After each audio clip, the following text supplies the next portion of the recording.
অনেকগুলি টাকা নিয়ে আমরা চলে গিয়েছিলাম মুন্সিগঞ্জ।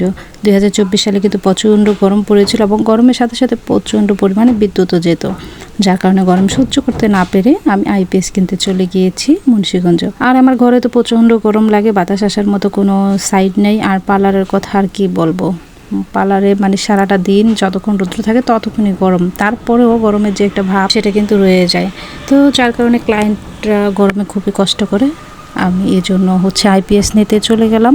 আইপিএস আসলে ঢাকা থেকে আনা হয়েছে, আমার হাজব্যান্ড অর্ডার দিয়ে তারপরে বানিয়ে নিয়ে আসছে। আর ব্যাটারি 2টা কেনার জন্য আমরা মুন্সিগঞ্জ গিয়েছিলাম, যেহেতু হ্যামকো বড় সাইজের ব্যাটারিগুলো টঙ্গিবাড়ি আমরা পাইনি, যার কারণে আমরা চলে গিয়েছিলাম মুন্সিগঞ্জ। আর আইপিএস এর ব্যাটারির যে এতটা দাম সেটা আমি এর আগে জানতাম না, এইবারই প্রথম জানলাম। আমার থেকে 2টা ব্যাটারির দাম 42,000 টাকা নিয়েছে।